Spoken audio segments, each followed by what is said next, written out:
Bien, bonjour à tous, bonjour et bienvenue sur cette troisième keynote du village Univers VO sur le salon Equipoto. Nous avons eu l'occasion déjà hier de pouvoir un peu faire le panorama du marché de l'automobile en général et du VO en particulier, avec plein de questions qui se posent. Et on a vu aussi que sur la chaîne de valeur, il y avait un certain nombre d'acteurs qui étaient en capacité de pouvoir valoriser ce marché. Et écoutez, on a une bonne question pour cette keynote, en l'occurrence, c'est comment on peut apporter dans la préparation des véhicules une valeur ajoutée complémentaire. Et j'ai le plaisir de recevoir pour cette keynote Harald Braun, Valérie Finotti, qui sont respectivement président et directeur général de GDR, Arnaud Bachelet, directeur commercial de Carpolish, et enfin Vincent Desbordes. Alors je prends un peu de temps parce qu'on a une petite annonce à faire quand même. Vincent Desbordes, qui est donc directeur du développement de RestorFX.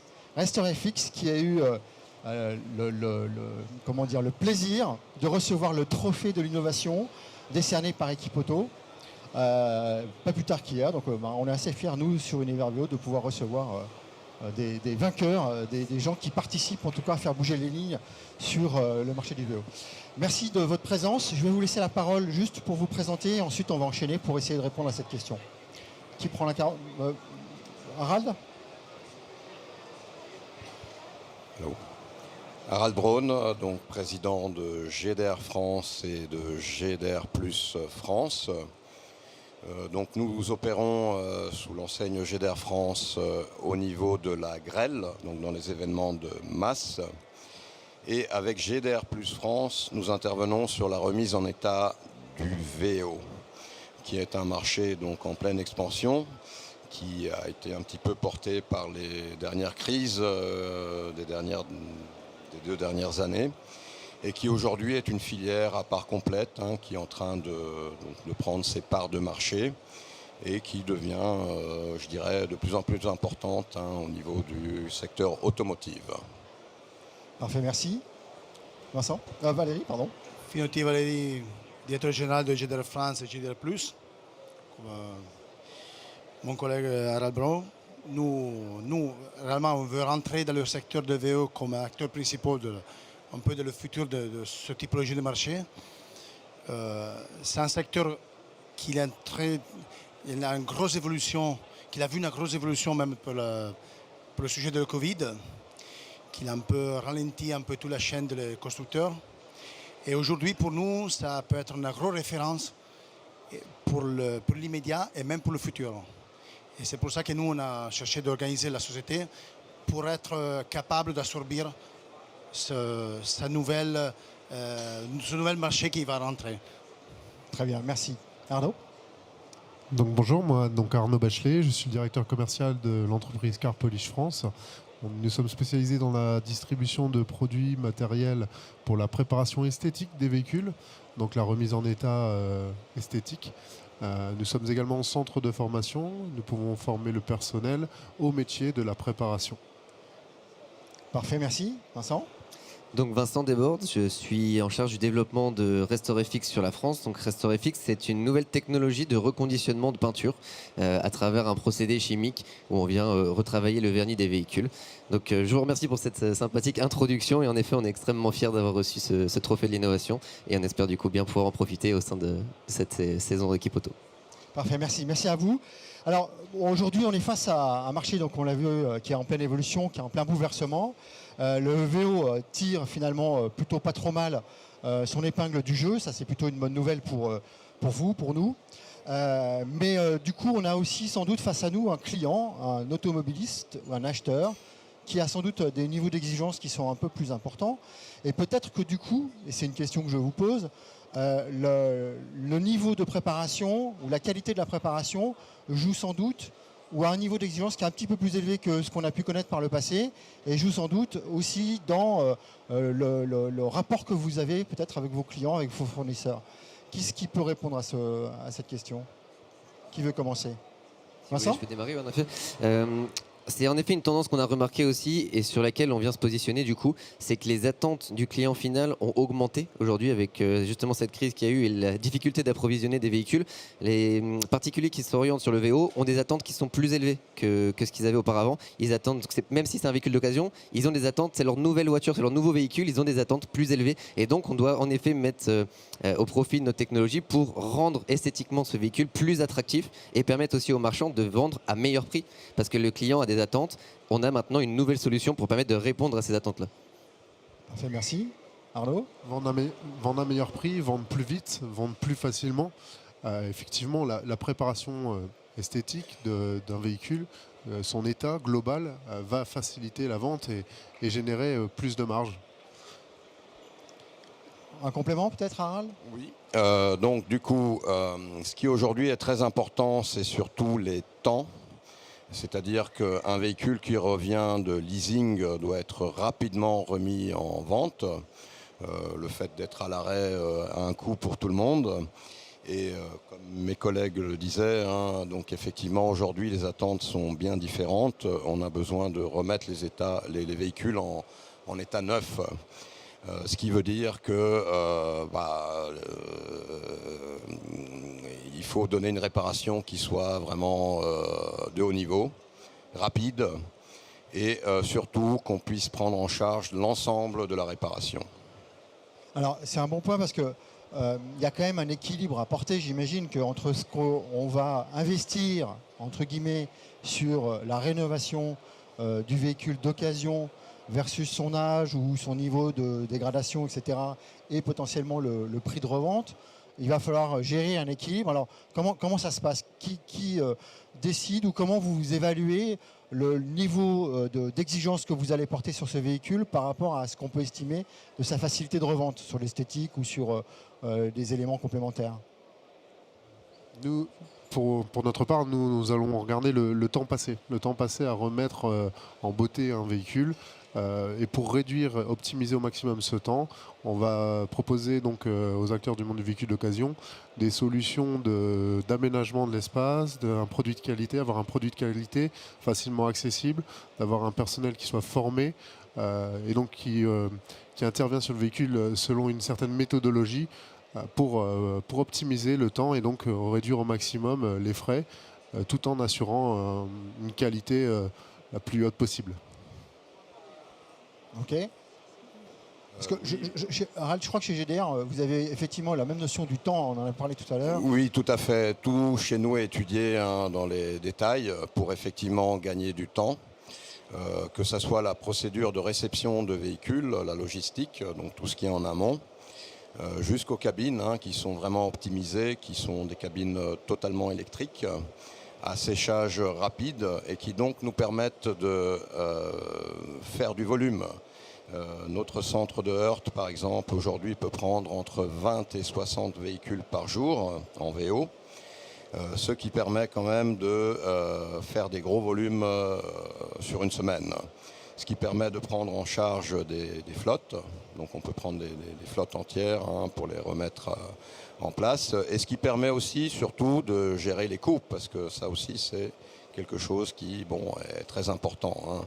Vu qu'on travaille assez à flux tendu aujourd'hui, donc il faut que toute la filière réussisse à garder un... puisse en profiter en tout cas. Voilà. Alors tiens, Vincent, j'ai une question. Comme tu as pris... tu as reçu le prix d'innovation, il y a une notion de technologie, en plus on est vraiment sur quelque chose d'un peu vraiment innovant pour le coup. Est-ce que cette innovation, elle a un surcoût? Elle a forcément des avantages, j'imagine, techniques. Est-ce qu'elle a un surcoût? Et est-ce que ce surcoût, s'il y en a un, impacte aussi évidemment les frais VO et derrière les discussions qu'il peut y avoir avec les distributeurs? Alors le coût, en effet, ça a une importance capitale dans le traitement des défauts. Nous, en fait, on vient se positionner juste avant les travaux carrosserie. Donc finalement, ce qu'on va chercher à traiter, ce sont des éléments qui potentiellement avaient pour objectif d'aller être traités en carrosserie, d'être peints. Donc finalement, on va permettre des économies plutôt que d'être considéré comme une dépense. Donc c'est là où on vient les aider à éviter ces frais de carrosserie à travers un traitement RestoreFX qui finalement leur permettrait de conserver plus de marge sur le véhicule. Donc en effet, je rejoins mes collègues aussi sur le fait que le temps était très important. Nous, on a choisi un positionnement qui est différent où le véhicule, on vient le traiter dans nos centres. Donc finalement, on leur fait gagner du temps parce qu'ils n'ont pas de temps à consacrer à leur mise en état sur l'aspect carrosserie esthétique. Donc on vient chercher le véhicule, on le traite et en 24 heures, le véhicule retourne dans la concession et peut être vendu dans un état proche du neuf, en effet. Ok. Alors, j'ai vraiment le sentiment que pour le coup, ça se joue que sur le temps de traitement, le temps de mise à disposition du véhicule. Est-ce que c'est lié simplement à l'état du marché aujourd'hui qui est relativement tendu et où il y a un niveau d'exigence, de rotation, j'allais dire, un peu plus volumétrique sur le VO qu'on avait pu voir historiquement? Ou est-ce qu'il y a une vraie notion portée par le revendeur, par vos clients, ceux qui, quelque part, ont le contact avec le client final et qui vous exigent d'avoir cette rapidité d'exécution pour avoir aussi des stocks qui sont plus volatiles? Ou est-ce que c'est un effet de mode? Ou est-ce que c'est un besoin particulier? Est-ce que c'est vraiment une disruption aussi sur le marché? La disponibilité du véhicule, c'est un élément essentiel.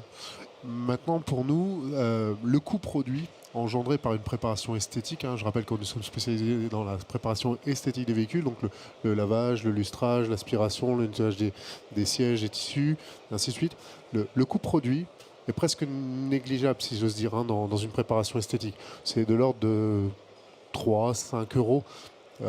À l'inverse, le coût de manœuvre, le temps de préparation peut être de 3, 4, 5 heures, parfois sur des prestations un peu folles, beaucoup plus. On voit apparaître ces dernières années des modes où vraiment des modes de préparation où on cherche à aller dans les moindres détails, au coton-tige presque.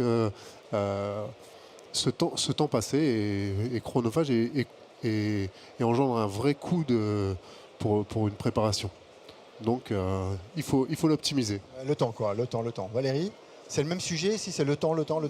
Alors aujourd'hui, tous les interlocuteurs qui traitent les VO, ils demandent des temps de réaction rapides, ils demandent d'être efficaces et de remettre à disposition le véhicule dans un délai très bref, très court. Et c'est ça le système qu'on a créé nous, le système de mettre en état un VO dans maximum 2 jours. Ça veut dire que dans le moment qu'il rentre, qu'il sort, il fait passer maximum 48 heures. Ça veut dire que nous, on est capable de remettre sur le marché des voitures dans un délai très rapide, à différence d'un système traditionnel qui est dans un délai trop long.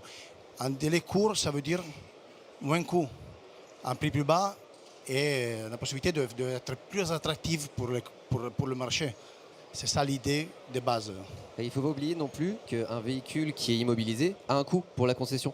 Chaque jour qui passe coûte à la concession. Donc l'idée, c'est de pouvoir rapidement vendre ce véhicule pour pouvoir rentrer un nouveau véhicule et ainsi de suite avoir ce flux régulier. Un véhicule immobilisé, que ce soit sur parc ou chez un prestataire, coûte à la concession.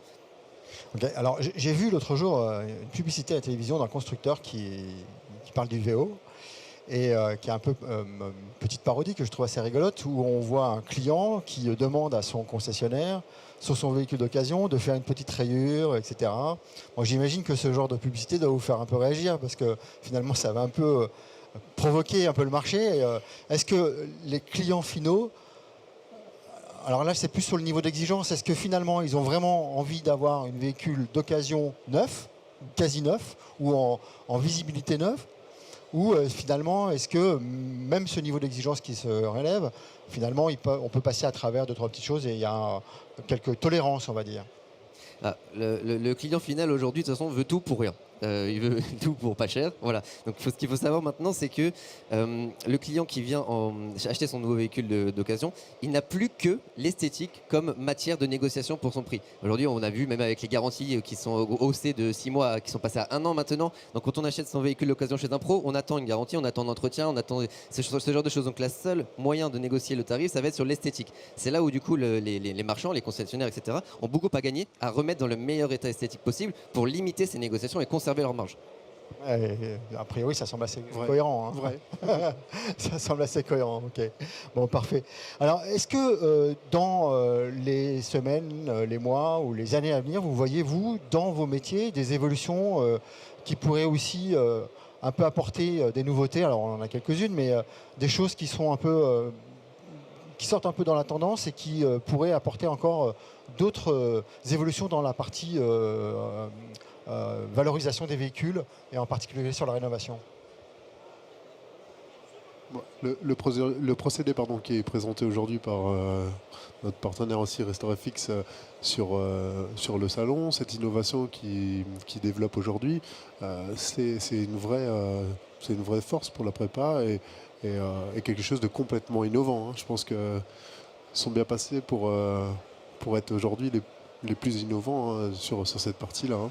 Pour notre part, peut-être l'électroportatif qui va, j'espère, s'améliorer en termes de tenue, en termes de puissance de correction. Mais bon. Ok. Et du côté GDR, est-ce que vous imaginez des choses qui vont un peu évoluer ou faire bouger les lignes de manière encore un peu différente pour même si vous êtes très concentré aujourd'hui sur la mise en œuvre de votre processus industrialisé, on va dire, hein, est-ce que vous avez en tête des choses qui pourraient faire encore bouger les lignes? Sans doute. Maintenant, je pense qu'une des choses les principales, ça serait la capillarisation de la réparation, donc avoir la possibilité d'avoir plusieurs centres qui puissent traiter les VO tout en évitant des distances en transport, ce qui fait moins polluer, ce qui fait gagner en temps aussi, parce que le temps reste quand même, je pense, dans la réparation automobile, un élément clé. Après, nous, on étudie toujours des nouveaux produits qui peuvent effectivement aider à gagner en rapidité et gagner en précision aussi. Parce que souvent, les nouveaux produits permettent quand même de faire pas mal de choses, notamment si on pense aux nanotechnologies pour tout ce qui est peinture, qui permettent déjà de gagner du temps. Parce qu'effectivement, on n'a plus à appliquer un process. Après, il faut savoir le faire, il faut savoir utiliser les applications. Mais voilà, effectivement, il y a des produits qui sortent. Les véhicules sont de plus en plus électroniques, donc avec des assistances. Et c'est ça qui fait aussi que, effectivement, aujourd'hui, les personnes ont tendance à vouloir un véhicule qui soit neuf. C'est un très bon point parce que effectivement, les véhicules qui arrivent aujourd'hui, qui arrivent depuis un petit moment déjà sur la route, sont des véhicules qui sont embarqués avec des technos, etc. Alors, il n'y a pas que de l'esthétique, il y a aussi de la techno derrière qui sont embarqués. J'imagine que sur les VO, ces technologies ont une incidence aussi sur la manière de restaurer, de réparer, sur le choix qu'on doit faire. Est-ce qu'il vaut plutôt réinvestir sur la remise à la route avec des outils qui soient technologiquement avancés et bien portants, plutôt que l'esthétique? Est-ce qu'il y a un équilibre, quelque chose qui se passe? Et surtout, est-ce que ça révolutionne un peu votre métier ou la façon d'aborder aussi le véhicule que vous avez entre les mains? Alors, à titre personnel, pour RestoreFX, ces évolutions n'impactent pas notre potentiel, notre marché. Tant que les fabricants de peinture continuent de mettre du vernis, on pourra continuer de travailler. En l'occurrence, voilà, toutes les surfaces vernies. Donc, avec l'arrivée aussi de beaucoup de polycarbonate dans l'équipement des voitures, avec les radars, etc., ce sont des éléments qui sont souvent vernis aussi. Donc, il n'y aura aucune incompatibilité pour nous là-dessus. Donc, on est assez tranquille. Très bien. Donc, pardon. Et je dirais également pour nous qu'on continuera toujours à laver un véhicule, on continuera toujours à avoir des moquettes à l'intérieur. Donc pareil, on ne voit pas trop. Peut-être un peu moins de moteur à laver du coup. Ok. Oui, d'ailleurs, du coup, la partie électrique ou pas, finalement, on s'en fiche un peu, quoi. Exactement. Parfait. On croise les doigts. On croise les doigts. Ok, j'ai une petite dernière question qui va un peu vous chatouiller, mais qui va permettre aussi un peu de conclure cette session. Vous êtes des acteurs du réel, donc vous travaillez sur des voitures et puis vous sortez quelque chose en vrai. Il y a évidemment des acteurs marketing qui aident ou qui valorisent des véhicules en ligne, en visibilité, et donc qui pourraient peut-être avoir tendance à améliorer facialement les véhicules qui sont à vendre. Quel genre de relation vous pouvez avoir avec? Est-ce que c'est une compète? Est-ce qu'il y a un peu de challenge? Est-ce que ça vous chatouille un peu? Ou finalement, chacun fait son business et à la fin, c'est le client qui décide? Le processus d'achat d'un véhicule d'occasion, il a évolué avec le temps et on voit qu'il se numérise, qu'il se digitalise, etc. Aujourd'hui, la transition qui va être faite, on doit en fait rassurer l'acheteur qui aujourd'hui avait l'habitude de venir en concession, de venir essayer son véhicule, d'écouter s'il n'y avait pas des bruits, etc. Aujourd'hui, de l'acheter en ligne, il n'a pas ces garanties-là. Il doit faire confiance à la plateforme et donc l'idée, c'est que cette plateforme-là mise sur la remise en état et livre un véhicule qui soit irréprochable. Sinon, cette transition aura du mal à se faire. Oui, donc c'est une question de confiance en fait, finalement. Ok. Parfait. Un petit mot de conclusion peut-être, chacun votre tour, pour conclure cette session. On commence par Harald. Donc voilà, nous on croit beaucoup au VO. On pense que c'est un marché qui va se développer et qui deviendra peut-être probablement plus important que le neuf, en sachant qu'aujourd'hui un leasing dure 2 à 4 ans, ce qui fait que la durée de vie d'un véhicule aujourd'hui en état de neuf, voilà, plus en état de véhicule qui tend à aller mourir, hein, parce qu'effectivement il ne sera pas remis en état au fur et à mesure. C'est un marché qui se développera, hein, surtout avec aujourd'hui les réductions au niveau des véhicules neufs, avec les problèmes d'appro sur tout ce qui est partie électronique. Et puis bon, aujourd'hui les véhicules sont quand même un petit peu mieux que ce qu'on avait il y a 20 ans. Hein, donc effectivement, on a des petits bijoux d'électronique. Voilà, donc on a tendance quand même à vouloir une voiture qui soit impeccable. Parfait. Merci Harald. Valérie. Je vais ajouter, elle a déjà dit tout, mais la chose que je peux dire, que réellement nous on investit beaucoup sur la formation de le personnel. Comme il disait Restorfix, aujourd'hui, il faut rassurer des clients qu'ils regardent seulement sur un portal d'internet, et il faut qu'on donne la confiance totale à nous pour dire la voiture, je sais qu'ils arrivent à la maison, nickel. Et c'est ça un peu la base de notre concept. Ok. Pour nous, ce qui sera important, c'est de continuer à accompagner les structures qui évoluent, ces usines de reconditionnement qui apparaissent et qui se développent de plus en plus, les accompagner comme on le fait depuis plus de 40 ans maintenant, pour leur amener des solutions, de la formation, de l'accompagnement sur la partie esthétique. Parfait, merci Vincent. Je voulais vous remercier pour l'invitation, pour cette keynote, et je voulais inviter du coup tout le monde à venir découvrir la technologie de RestoreFX, et merci encore. Merci à vous, et effectivement, merci. Oui, Arnaud. Je voulais également dire merci. Merci. Merci à vous en tout cas. Merci pour ces informations complémentaires, en tout cas sur cette chaîne de valeur du véhicule d'occasion. Évidemment, j'invite tout le monde à venir vous retrouver sur vos stands respectifs pour prolonger ces débats. Et puis je vous invite également à suivre la prochaine keynote qui aura lieu cet après-midi. Merci infiniment et bonne fin de journée. Merci. Bonne journée, merci. Merci.